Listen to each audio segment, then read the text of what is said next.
ఈరోజు నాకు చాలా ఆనందంగా ఉంది.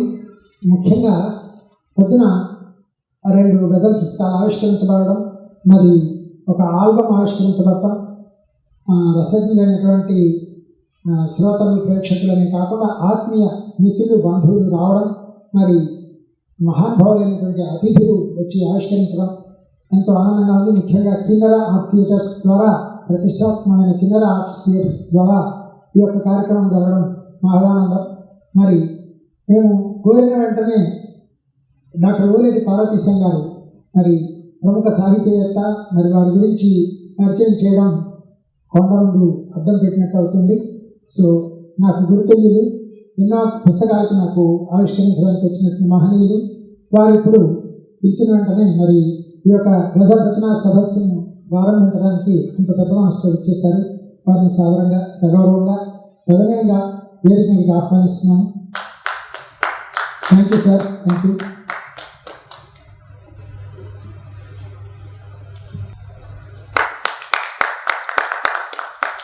రచనా సదస్సుకు విచ్చేసినటువంటి ఆత్మీయులకు కూడా స్వాగతం పలుకుతూ, సారు ఇప్పుడు లాంఛనప్రాయంగానే కాకుండా వారికి తెలిసినటువంటి వారి యొక్క ఆశీస్సులతో కూడినటువంటి చక్కని సందేశాత్మకమైన మరి సూచనాత్మకమైన మనకెంతో ఉపయుక్తమైనటువంటి వారి యొక్క సందేశాన్ని మనం తీసుకున్నామని చెప్పి అందరికీ నమస్కారం. కిన్నెర థియేటర్స్ సౌజన్యంతో ఏర్పాటైనటువంటి ఒక సుదీర్ఘ కార్యక్రమంగా నేను భావన చేస్తూ అందరికీ నమస్కరిస్తున్నాను. కిన్నెర అనేక కార్యక్రమాలు దాదాపుగా ఒక స్వర్ణోత్సవ కాలం, 1-2 అడుగులు వేస్తే అది స్వర్ణోత్సవాలు జరుగుతుంది. అటువంటి స్థితికి వెళ్ళినటువంటి ఆ సంస్థ తన భుజస్కంధాల మీద ఈ రోజంతా జరిగే ఒక రకంగా ఏకాహం వచ్చేది చెప్పచ్చు.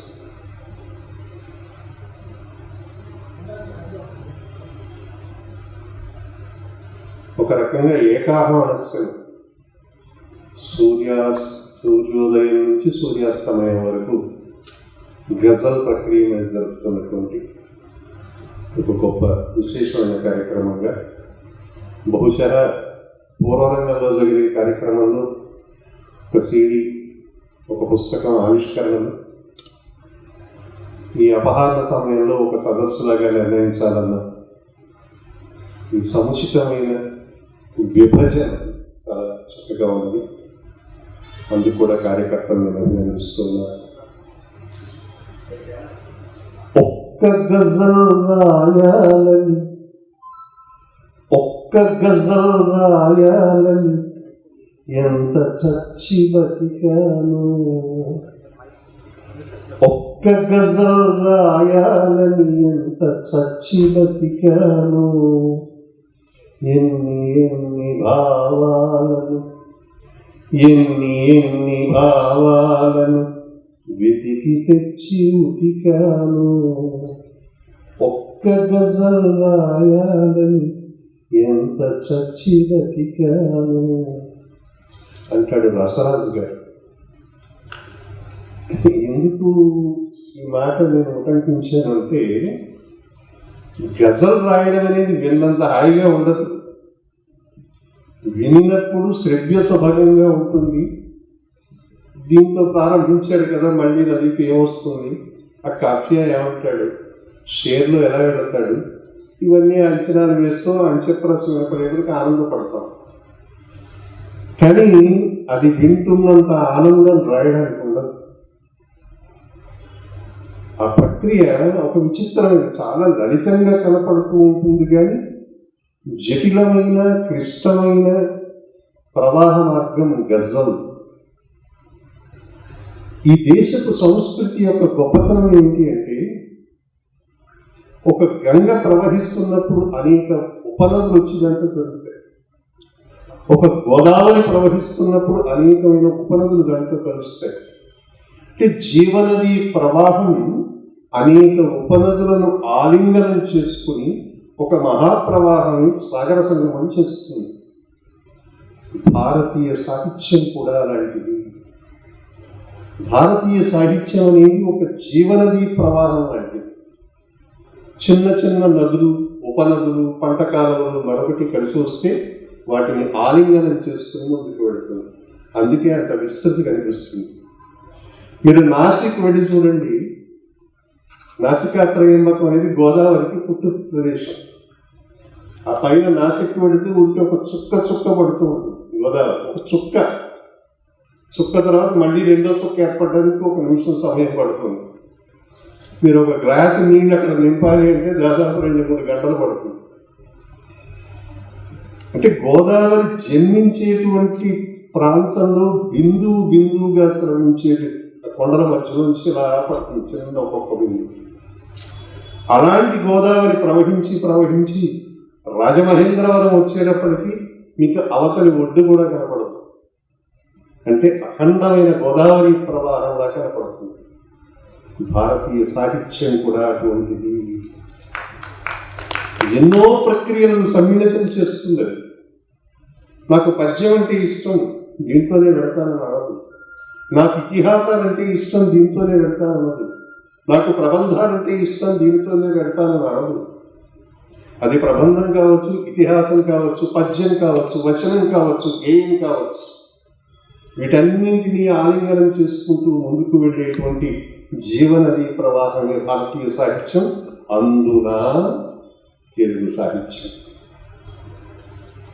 తెలుగు అనేది ఈ భాషలో ఉంది. అంటే చాలా భాషలు ఉన్నాయి మనకి. ప్రతి భాష గౌరవించదగినది. భారతీయ భాషలు అందరికీ మనం నమస్కరించాలి. కానీ 10 మంది భాషలలో 10 దేశాల్లో మనం నిలబడినప్పుడు నీ దేశం ఎందుకు గొప్పదిరా అంటే చెప్పగలిగే ఒక స్థితి ఉండాలి. ఎవరి దేశం వాళ్ళకి గొప్పది కదా. జననీ జన్మభూమిశ్చ స్వర్గాదపి గరీయసి అంటాం మనం. అంటే మనకి జన్మనిచ్చిన తల్లి, జన్మనిచ్చిన ప్రాంతం గొప్పది అని చెబుతున్నాం. మనకి సరే జపాన్ వాడికి కూడా ఇదే కదా, రష్యా వాడికి కూడా అదే కదా, చైనా వాడికి కూడా అదే కదా, అమెరికా వాడికి కూడా అదే కదా. మన జన్మ ప్రదేశం మనకు గొప్పదైనప్పుడు జపాన్లో పుట్టిన వాడికి జపాన్ దేశమే గొప్పది. కనుక ప్రపంచ దేశాలన్నీ ఒక వేదిక ఏర్పాటు చేస్తే అక్కడ నిలబడి నాదు జన్మభూమి కన్నెక్కడుంది, సురలోకలెక్కడుంది అని చెప్పగలే అర్హత ఒక భారతీయుడికి ఉంది, ఒక తెలుగువాడికి మాత్రమే ఉంది. ఎందుకంటే ఈ భాష అన్ని భాషలలోకి విభిన్నమైనటువంటి భాష. ఒక సంగీతమేదో పాడునట్లు భాషించునప్పుడు వినిపించు భాష, విస్పష్టముగా నెల్ల వినిపించునట్లు స్పష్టోచ్చారణంబున తొనరు భాష,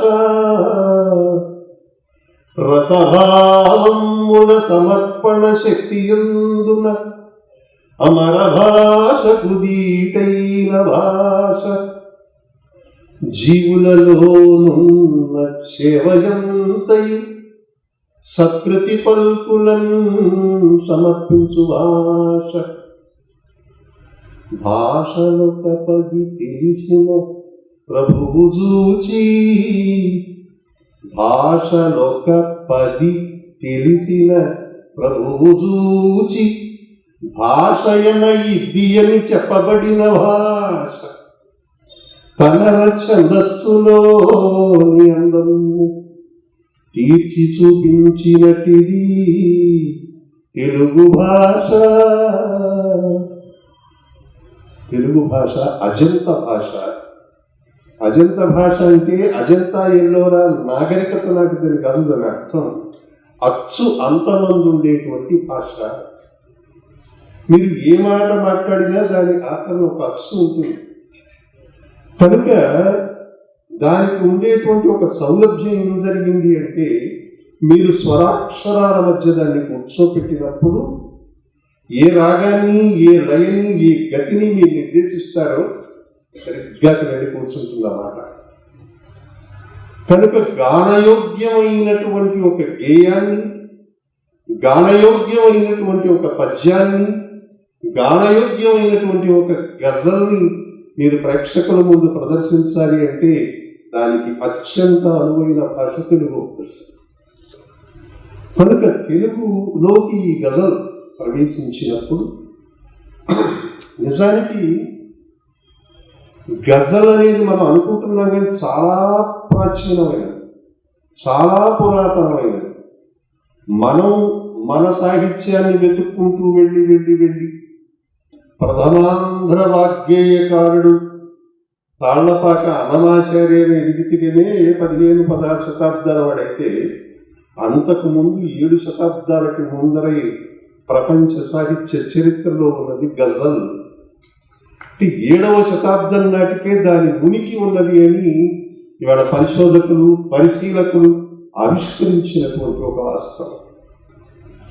ఎంత పురాతనమైనదో మనకు అర్థమవుతున్నది. కానీ ఈ పురాతనమైన ప్రక్రియ గురించి అన్ని దేశాలకి తెలియదు, అన్ని భాషల వాళ్ళకి తెలియదు. తెలిసేటువంటి ఆ ప్రవాహ వేగం ఒకటి జరగడం లేదు. అనంతర కాలంలో పర్షియా దేశం, ఇక్కడ పర్షియా అనేటువంటి మాట అనడానికి ఆ దేశానికి ఎగ్జిస్టెన్స్ లేదు.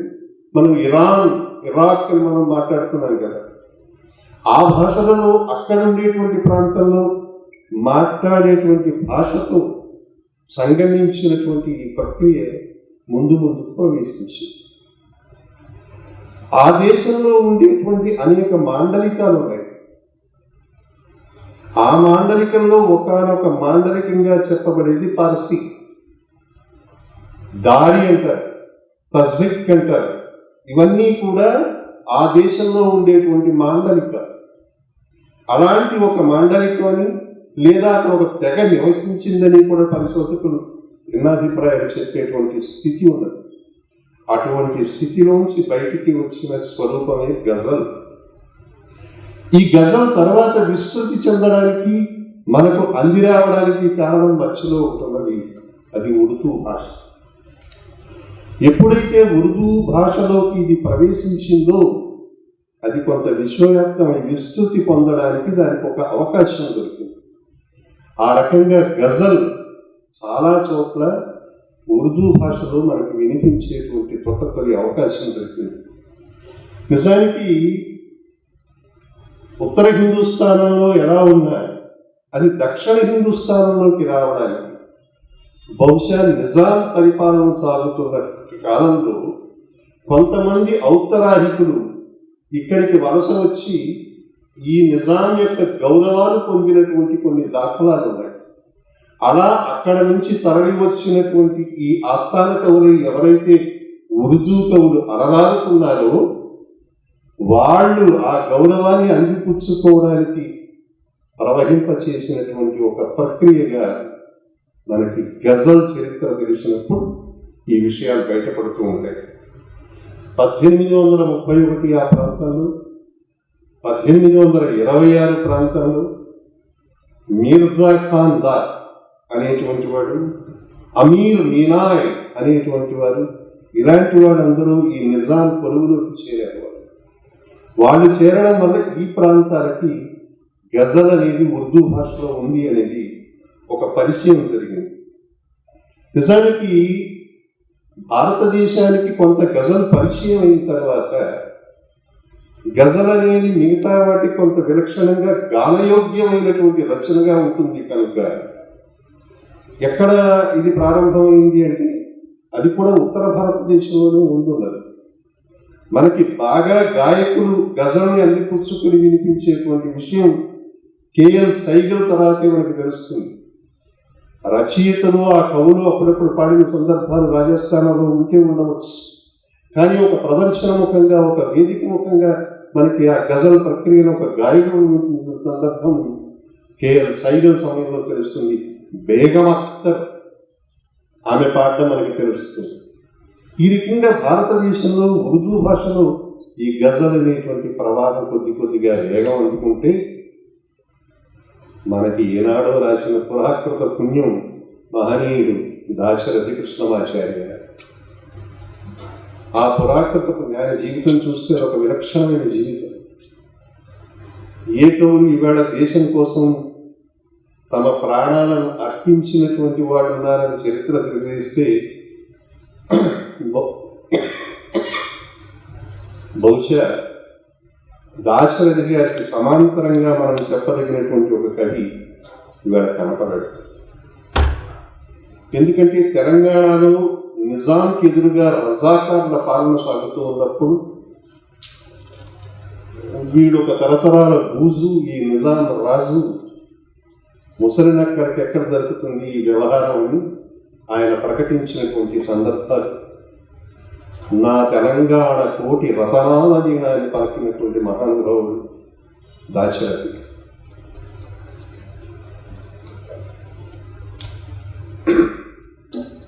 అలాంటి దాశరథి చూపు, ఎందుకంటే అప్పటికంతా ఉర్దూ ఉంది ఇక్కడ తెలంగాణ ప్రాంతంలో. మీరు ఎక్కడ చూసినా ఒక ప్రాథమికమైన పాఠశాలలో మీరు విద్యను అభ్యసించాలన్నా మీకు తెలిసినది ఉర్దూ మాత్రమే. బోధన అంతా ఉర్దూ. నారాయణ రెడ్డి గారు ఉర్దూ మీడియంలో చదువుకున్నారు, దాశరథి గారు ఉర్దూ మీడియంలో చదువుకున్నారు. అలాంటి చాలా మంది ఉర్దూ మీడియంలో మాత్రమే చదువుకున్న వాళ్ళు ఉన్నారు. కనుక తెలియకుండా ఆ సాహిత్య ప్రక్రియలో ఒకటైనటువంటి గజల్ పైన దాశరథి గారి దృష్టి పడింది. అందుచేత తెలుగు సాహిత్యానికి గజల్ను పరిచయం చేసిన, అంటే సాహిత్యానికి అనువాదంతో ఒక కవితా ప్రక్రియను ప్రారంభించినటువంటి నన్నయ్య ఎలాంటి వాడో గజల్ ప్రక్రియకి దాశరథి గారు అంటున్నారు. ఆధునిక కాలానికి దాశరథి ఆనాటి కాలపు నన్నయ్యతో మనం పోల్చవలసినటువంటిది. ఎందుకంటే ఎక్కడో సంస్కృతంలో ఉన్న భారతాన్ని తెలుగు వాళ్ళకి అనువదించి ఇచ్చినవాడు, పద్య ప్రక్రియ యొక్క సౌలభార్యంతో తెలియజేసినవాడు. అలాగే మనకి సంబంధించినటువంటి ఉర్దూ భాష నుంచి పార్సీ భాషలో ఉండే గజల్ సౌలభాలను తెలుగు వాళ్ళకి అందించాడు. కాబట్టి తొలి ఆది కవి గజల్ సాహిత్యంలో దాశరథి. ఆయన కూడా ఎక్కువగా రాయలేదు, ఎందుకో ఉత్సాహపడ్డాడు, ఏదో బాగుంది ప్రక్రియ, మనం ఎందుకు ప్రయత్నించకూడదు. ఆయన అన్నీ రాస్తే మహా అయితే 10-11, అంతకు మించి ఆయన రాసినవి లేదు. పైగా దాంట్లో కూడా మనకి సాధారణంగా గజల్కి కొంత వ్యాకరణం ఉంటుంది. దాంట్లో తకల్లుస్ అని నామముద్ర పెడతారు. మనకి త్యాగరాజస్వామి కీర్తనలో నామముద్ర ఉంటుంది, అన్నమాచార్యుల వారి కీర్తనలో నామముద్ర ఉంటుంది. అంచేత వాగ్గేయకారులు అందించినటువంటి సాంప్రదాయ సాహిత్యంలో నామముద్ర ఉండడం అనేది మనకి పరిచయమైనటువంటి ఒక అంశం. కానీ పరిచయం ఉన్న అంశమైన ఉర్దూ సాహిత్యంలో తకల్లుస్ పేరుతో ఆ సంప్రదాయం ఉన్నా దాశరథి గారు తాను రాసిన ప్రతి గజల్లోనూ నామముద్ర వినియోగించలేదు. అంచేత పరిశోధకులు, పరిశీలకులు వారి ముద్రలన్నీ వెలికి తీస్తే దొరికిన అంశం తప్ప నామముద్రను బట్టి ఇది దాశరథి గారిని తీర్మానించడం కష్టం. ఆయన పని చేయలేదు కదా. చాలా అద్భుతమైనటువంటి గజల్ సంప్రదాయాన్ని మనకు అందించాడు. వలపునై నీ హృదయ సీమల నిలువవలెనని ఉన్నది, వలపునై నీ హృదయ సీమల నిలువవలెనని ఉన్నది, పిలుపునై నీ అధర వీధుల, పిలుపునై నీ అధర వీధుల పలుకవలెనని ఉన్నది అంటూ ఆయన గజల్ గానాన్ని అందుకున్నటువంటి వాడు. చాలా ఉన్నాయి. రమ్మంటే చాలుగాని రాజ్యాలు విడిచి రావడానికి, నాయికల మధ్య జరిగే ప్రేమ సల్లాపమే గజల్ అనుకునేటువంటి ఆ పూర్వరూపాన్ని పరీక్షిస్తే ఆయన నాయకుడికి ఉంటాడంటే, నీవు ఉన్న మేడ గదికి నన్ను చెరనీయలేమో, నీవు ఉన్న మేడ గదికి నన్ను చెరనీయలేమో, జలతారు చీరగట్టి సిగపూలు ముడిచి రానా అని తనను తాను సంపూర్ణంగా ఆహారం మార్చుకుందానా అని నాయకుడు అడుగుతాడు. ఆ విధంగా ప్రేయసీ ప్రియుల మధ్య ఉండేటువంటి సంభాషణలను అద్భుతంగా మనకు అందించినవాడు దాశరథి. ఆ రకంగా దాశరథి ద్వారా మనకి పరిచయం అయినటువంటి ప్రక్రియ. ఈ ప్రక్రియలో తర్వాత అందిపుచ్చుకున్న వాళ్ళు కొన్ని ప్రయత్నాలు చేశారు. అంటే పాటకి ఎప్పుడు పల్లవి ఉంటుంది. నారాయణ రెడ్డి గారు అంటాడు, పాటకి పల్లవి ప్రాణం. అలా గజల్కి కూడా ఒక పల్లవి లాంటిది ఉంటుంది, దాన్ని మత్తలా అంటారు. ఇక్కడ ఉండేటువంటి ఒక విశేషం ఏమిటంటే తెలుగు సాహిత్యానికి అప్పటికే పరిచయం ఉన్న ద్విపద సాహిత్యానికి సమాంతరంగా నడుస్తుంది. ద్విపదం అంటే రెండు పదాలు అంటే రెండు మాటలని కాదు, రెండు పంక్తులు. ఇది ద్విపద అనేది మనకి చాలా చిరపరిచితమైనటువంటి కావ్యాలు వచ్చాయి, ద్విపద కావ్యాలే వచ్చింది తెలుగు సాహిత్యంలో. కనుక ద్విపద పట్ల మనకు ఒక ఆకర్షణ ఉన్నది. అంచేత రెండు పంక్తులతో చెప్పడం అనేది మనకి కొత్త కాదు, కానీ ప్రక్రియ కొత్తగా మనకి పరిచయం అవుతున్నది. అంచేత దాన్ని ఆ పల్లవిని వీళ్ళు మత్తలా అన్నారు. ఆ తర్వాత 2 డేస్ మళ్ళీ పంక్తులను ఉపయోగించేవాటిని షేర్లు అన్నారు. ఆఖరణ ఏదైతే మీరు ప్రయోగిస్తారో దాన్ని మత్త అన్నారు. ఆ ఆఖరి పంక్తిలో కానీ ఇతరత్రా కొన్ని వాడడానికి కవి తన నామముద్రని ప్రతిష్ఠించడానికి తక్కలుస్తున్నారు. ఇలా ఈ గజల్కి సంబంధించినటువంటి వ్యాకరణాలను అందిపుచ్చుకుని ఈ గజల్ని కొంచెం విస్తృతి పరిస్తే బాగుంటుందన్న ఒక ఆలోచన మహానుభావుడు నారాయణ రెడ్డి గారికి కలిగింది. అయితే నారాయణ రెడ్డి గారు ఎప్పుడూ కూడా ఆయన ఆలోచన ముందు నడిచిన దారి కాకుండా వేరే ఏదైనా ఉంటుందా అని ఆలోచిస్తాడు.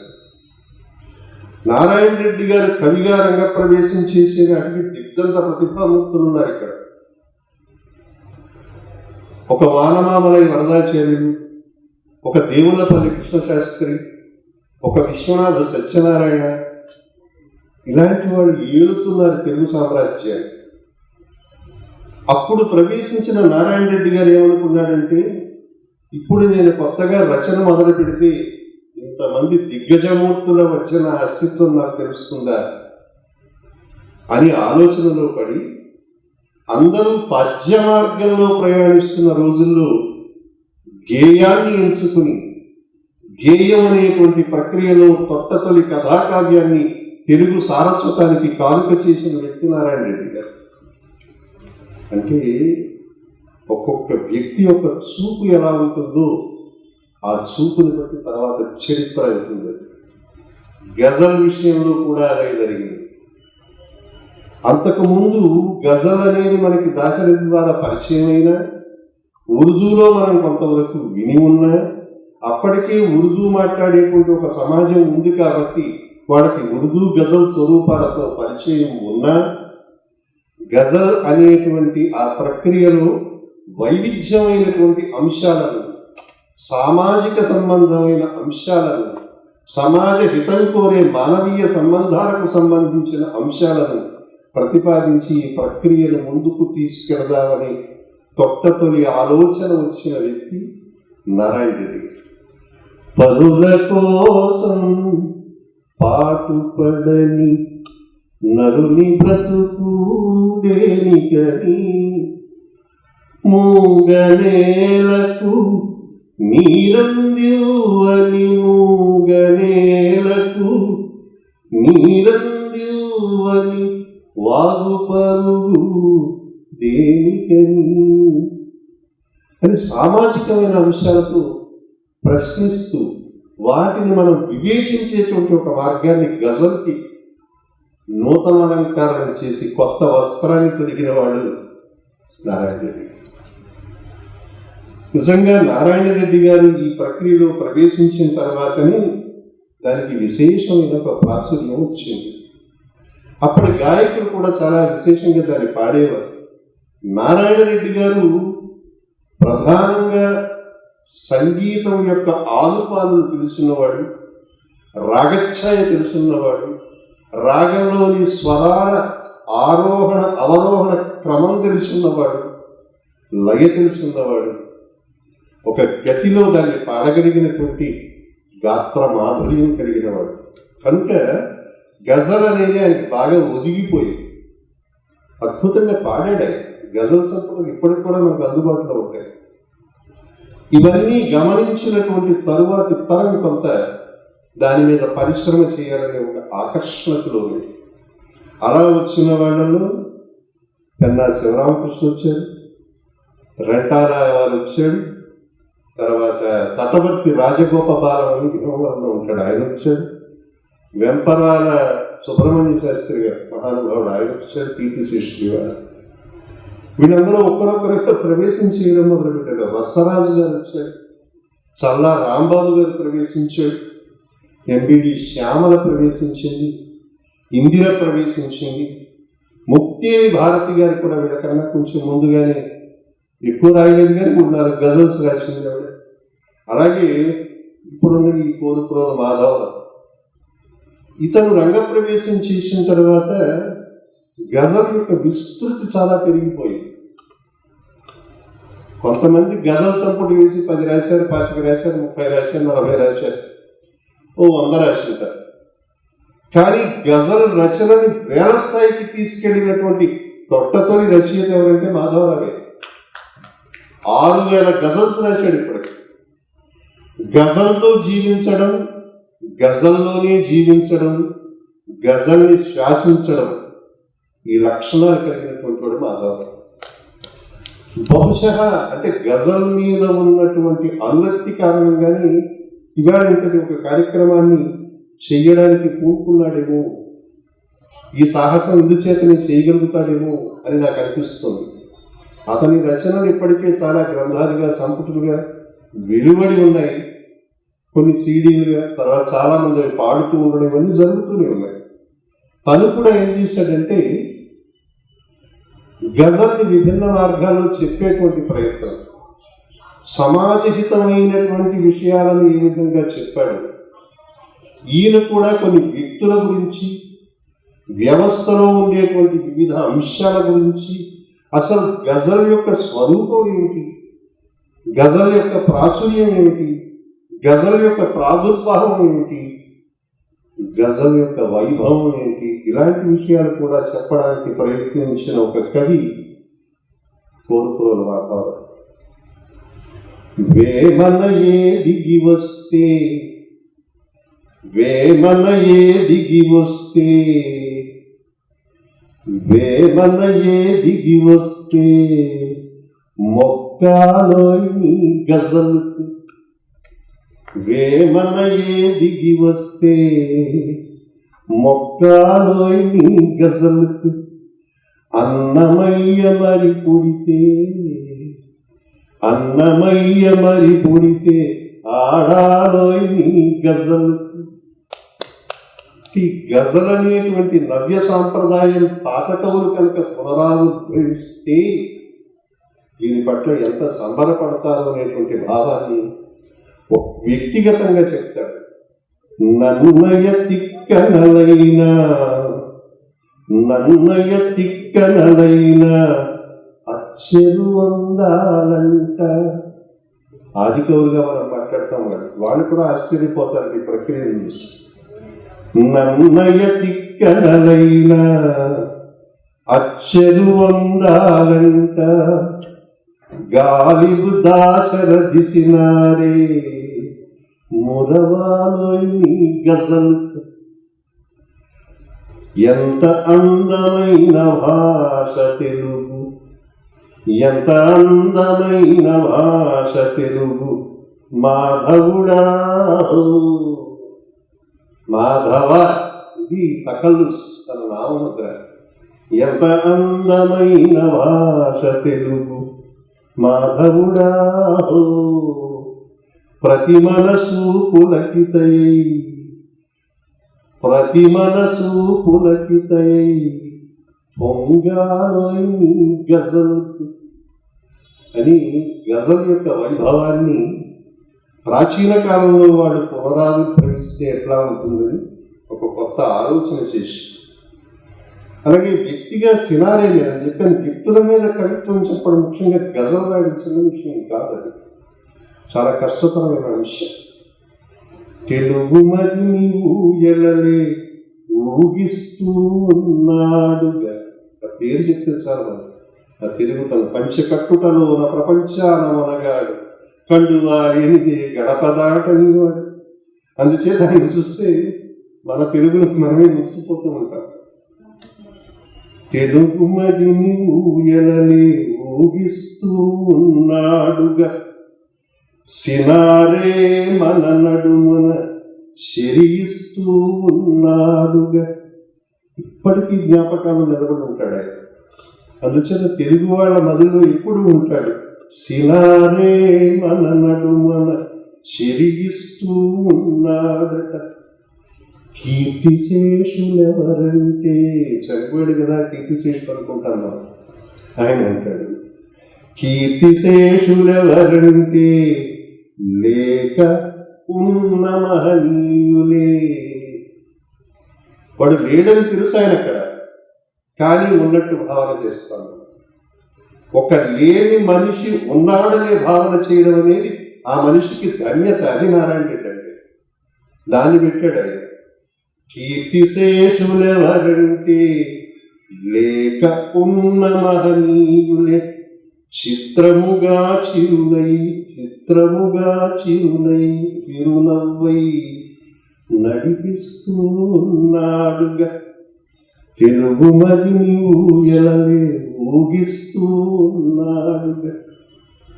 అలా అందమైన గజల్స్ అనేక వేలాది సంఖ్యలో ఇచ్చినటువంటి గొప్ప రచయిత కోరుకోరు మాత్రం. ఇక దీని గురించినటువంటి గజల్స్లోకి వెళితే, గజల్లో ప్రధానంగా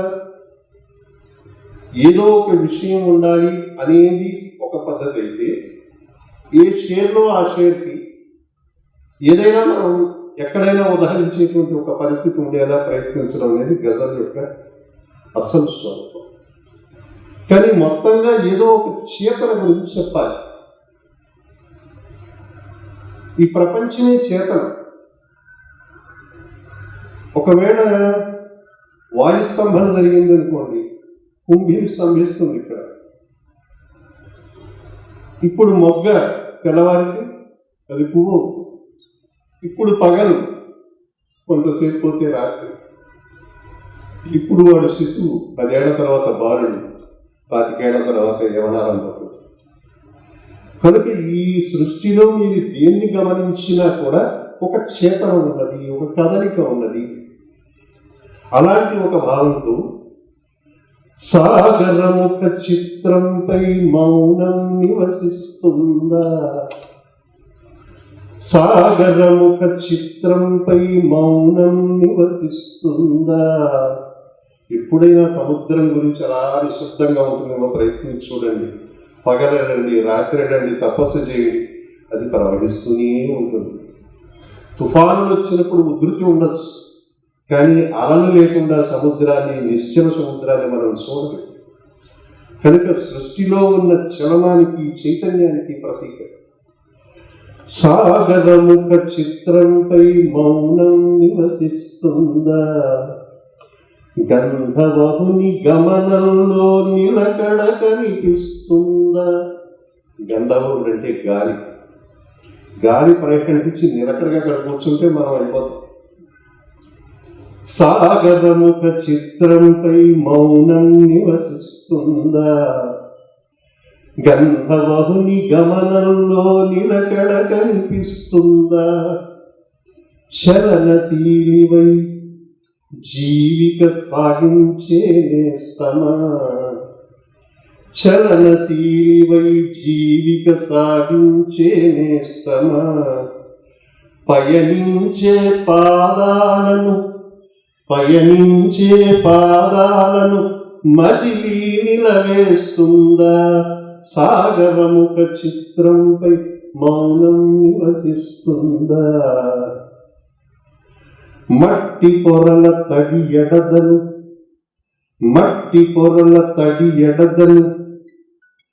తల్లి వేరు తడననిదే. ఒక చెట్టు మొలిచేటప్పుడు ఆ మట్టి పొరల్లోకి వెళ్ళి అక్కడ ఉన్న తడిని కనుక అది పీల్చుకోకపోతే, మట్టి పొరల తడి ఎడదను తల్లి వేరు తడననిదే. జడమై నిలచిన జగతిని చైత్రం చిగురిస్తుందా, సాగరముఖ చిత్రంపై మౌనం నివసిస్తుందా. కాలమంటే కదలికని తెలియకుంటే ఓలేటి, కాలమంటే కదలికని తెలియకుంటే ఓలేటి. మసకేసిన మనుగడలో కాలమంటే కదలికని తెలియకుంటే ఓరేటి. మసకేసిన మనుగడలో మాన్యత సిద్ధిస్తుందా, సాగరముఖ చిత్రంపై మౌనం నివసిస్తుందా. అలా చేతన సంబంధమైనటువంటి గజల్స్ ఇలా రకరకాలు అనుకోండి. మరొక విషయం చెప్పి ముగిస్తారు. ఆయన వ్యక్తి మీద చెప్పడం చాలా కష్టం అని చెప్పారు కదా, వ్యక్తుల్ని మనం గజల్లో పట్టుకోవడం కష్టం అవుతుంది. ఆ లక్షణాలన్నీ చెప్పగలగాలి. అటువంటి ఒక ప్రయత్నం ఇన్ని రకాల పాటలు పాడి అన్నమాచార్య కీర్తనతో సహా ఒకటో రెండో పాడినటువంటి మహా గంధర్వ గాయకుడు ఘంటసాల ఆయన ఎప్పుడు గజల్ పాడలేదు. అంటే గజల్ ఒక ఆవిర్భావం జరిగి దాని రూపాన్ని విస్తృతి పరుచుకునే సమయానికి ఆయన లేడు మనం వచ్చారు. అంచేత ఘంటసాలకి గజల్ పాడేటువంటి ఒక అవకాశం రాలేదు. అటువంటి ఘంటసాలని ఒకవేళ గజల్లో పెడితే ప్రతిశలో స్వర జగతిగా మెరుస్తున్న మొగసాల, ప్రతిశలో స్వర జగతిగా మెరుస్తున్న మొగసాల, లేత వెన్నెలై వెన్నెల కురుస్తున్న చంద్రశాల. ప్రతిశలో ఆయన పుట్టడం కృష్ణా జిల్లాలో పుట్టిన విద్య అంతా విజయనగరంలో తెలుసుకున్నాడు. అది తూర్పు దిశలో ఉంది, ఉత్తరాంధ్ర అంటున్నాం. ఆ తూర్పు నుంచి అలా వెళ్ళాలి. అందుచేత ఆ కారణం ప్రాగ్దిశగా ఉన్నది, ప్రాగ్దిశకి చేరువులా ఉన్నది. ప్రాగ్దిశలో స్వర జగతిగా మెరుస్తున్న మొగసాల, లేత వెన్నెలై వెలుతురు కురుస్తున్న చంద్రశాల. భువనమంత గంధవరుడు చందనమే అలగినట్టు. ఆ గంధం ఇట్లా ప్రవహించాలంటే గాలి ఇలా పరిమళించాలి, అప్పుడు మొత్తం అంతా పరుచుకుంటుంది గంధం. భువనమంత గంధవరుడు చందనమే అలగినట్టు, గణ సంస్కృతి పరిమళాలు పరుస్తున్న పందశాల. ప్రతిశలో స్వర జగతిగా మెరుస్తున్న మొగసాల. తండ్రి చాలా చిన్నతనంలో పోయాడు ఘంటసాల. పోతూ మంచం దగ్గర కూర్చున్న కుర్రాడు, 11 ఏళ్ల కుర్రాడికి, ఒరే నాన్న జీవితాన్ని సంగీతంతో తరింప చేసుకోవాలిరా అన్నాడు. ఇది ఒకటే మాట. ఘంటసాల 11 ఏళ్ల కుర్రాడు, జీవితం ఏమిటో తెలియదు, తరించడం అంటే ఏమిటో తెలియదు, సంగీతం అంటే అసలే తెలియదు. కానీ ఆయన చెప్పిన ఒక్క మాట ఇది: వియోగమే విధిస్తూ దివిసీమలకేగినప్పుడు, వియోగమే విధిస్తూ దివిసీమలకేగినప్పుడు, పితృవాక్య పాలనకై. తండ్రి చెప్పాడు మనకి, వేదవాక్య ఋషివాక్య అయిపోయింది, ఉపనిషద్వాక్యం అయిపోయింది అతని జీవితంలో. పితృవాక్య పాలనకై నడుస్తున్న పాఠశాల, ప్రాగ్దిశలో స్వర జగతిగా మెరుస్తున్న మొగసాల. ఎవడు ఎక్కడ సంగీతం నేర్పుతాడా నడుస్తూనే ఉన్నాడు ఆయన జీవితం అంటారు. ఎందుకంటే తండ్రి చెప్పాడు జీవితాన్ని సంగీతంతో పరిగణించుకోవాలి. ఏ తల్లి చేతి ముద్ద జోలెలోకి జారిందో. వారాలు చేసుకుని సంగీత విద్య నేర్చుకున్నటువంటి మహాగాయకుడు ఘంటసాల. ఆయన నిజంగా మనం స్థాయి వచ్చేసిన తర్వాత వెనక గతాన్ని కష్టాలు చెప్పుకోవడానికి ఇష్టపడం, మైకు దగ్గర అసలు చెప్పం. కానీ బహిరంగంగా ప్రకటించిన వాడు ఎన్ని కష్టాలు జీవితంలో పడ్డాడు. తినడానికి ముద్ద లేకపోతే ఒక ఇంటికి వెళ్ళి మాదా కమలం అడిగితే మాతా కమలం అంటే ఆమె వేసినటువంటి ముద్దతో బతికినవాడు ఘంటసాల. అందుకే ఆయన అంటాడు, ఆయనే అన్నాడు చాలాసార్లు రేడియోలో, ఏ తల్లి ఒక ముద్ద కమలం తీసుకొచ్చిన జోలిలో వేసిందో అది తినడం వల్ల ఈ అమృతగానం ఇక్కడ స్థిరమై నిలిచింది, ఆ తల్లికి దండాలని చెప్పేవాడు.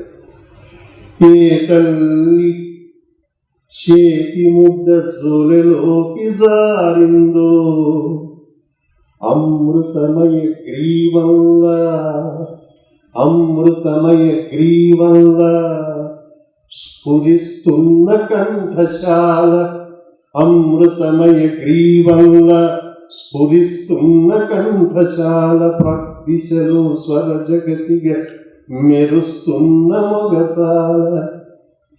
సాధారణంగా దీంట్లో రదీఫ్ కావ్యాలు ఉంటాయి. రదీఫ్ అనేది అంత్యప్రాస, దానికి ఉండేటువంటి ముందరి పదం అది కూడా అంత్యప్రాసలో ఉండాలి. సాధారణంగా ఏంటంటే ఒక జీవితం మీద రాస్తుంటే అంత్యప్రాస వేరే వ్యక్తికి ఒకళ్ళ జీవితం జీవితం జీవితం అంటాడు.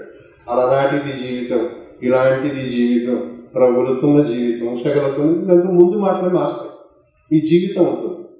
కానీ రదీఫ్ను కావ్యాలు రెండూ కూడా కేవలం ప్రాసానుగుణంగా నడవడం అనేది కొంచెం క్లిష్టమైన ప్రక్రియ.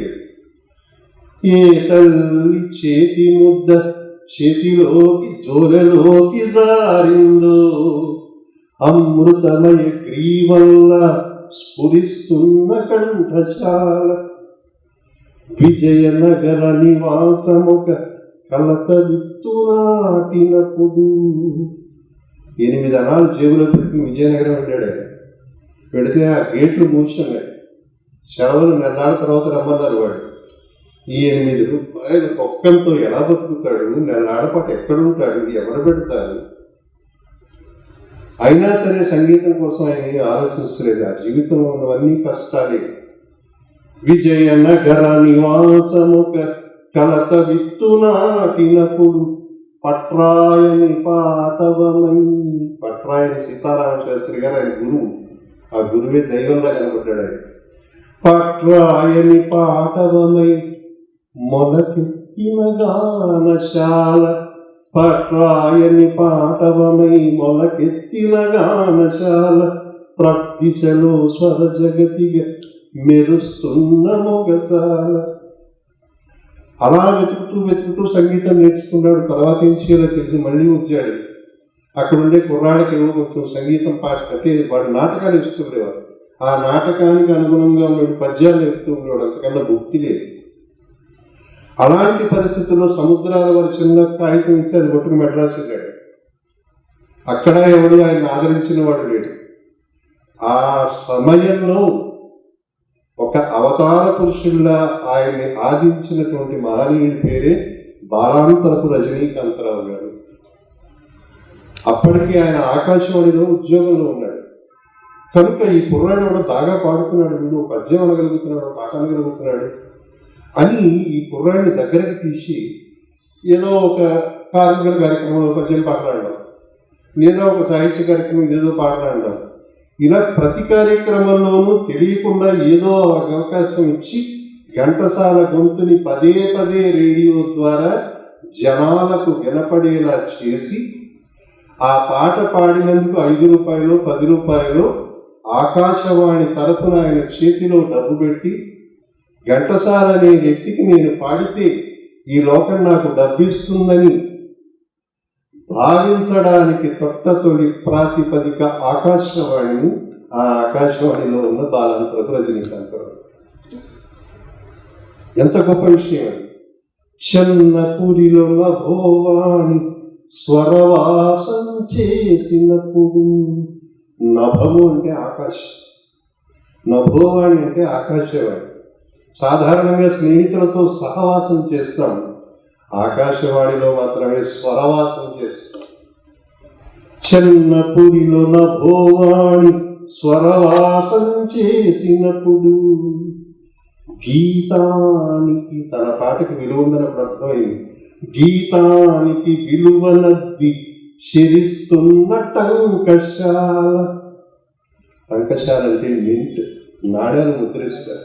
తన పాట ద్వారా నాణ్యాలు ముద్రించి దీనికి కూడా విలువ ఉంది అని తెలిసినటువంటి విషయమే నభోవాణి అంటే ఆకాశవాణి.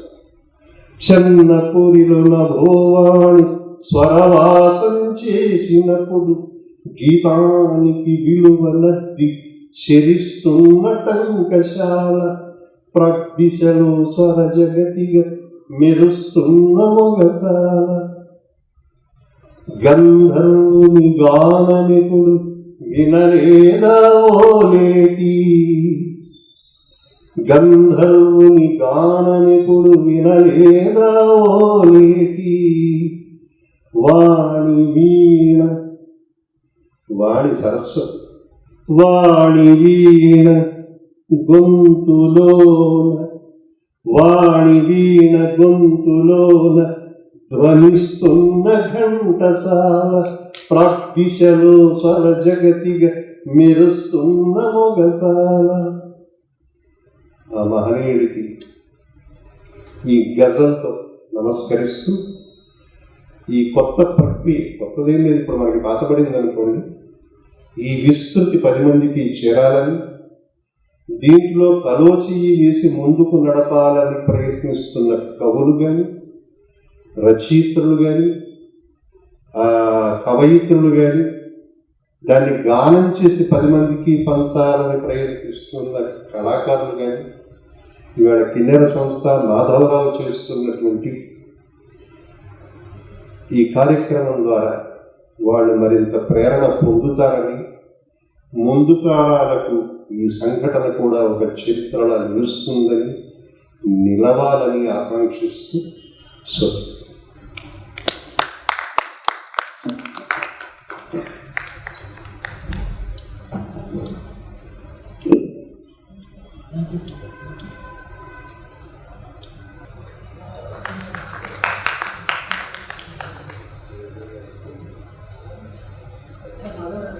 ధన్యవాదాలండి. చాలా మరి దిశానిర్దేశం, కొత్తగా రాస్తున్న వాళ్ళకి సందేశాత్మకంగానే కాకుండా ఎన్నో సూచనలు, ఎన్నో లోతులు, మరి గజల యొక్క పూర్వోత్తరాలు, తర్వాత దాని పట్ల చక్కని ఆసక్తి కలిగించే విధంగా మరి అటు నారాయణ రెడ్డి గారి నుండి, అంతకంటే ముందు దాసరి గారి నుండి మొదలుపెట్టి నా వరకు, అది కాకుండా వారి వరకు, వారి గజాన్ని కూడా చక్కగా ఇది చేయడం. వారు ఇంతకుముందు ఎప్పుడో ఒకటి రాస్తే నేను విన్నాను, ఈరోజు 2 గజాలు కూడా చాలా అద్భుతంగా వినిపించడం మాకు ఇంకా ఎంతో స్ఫూర్తిదాయకం. అంతేకాకుండా గజలకు సంబంధించినటువంటి అనేకమైనటువంటి విజ్ఞానదాయకమైనటువంటి విషయాలను అందించడం చాలా ఆనందంగా ఉంది.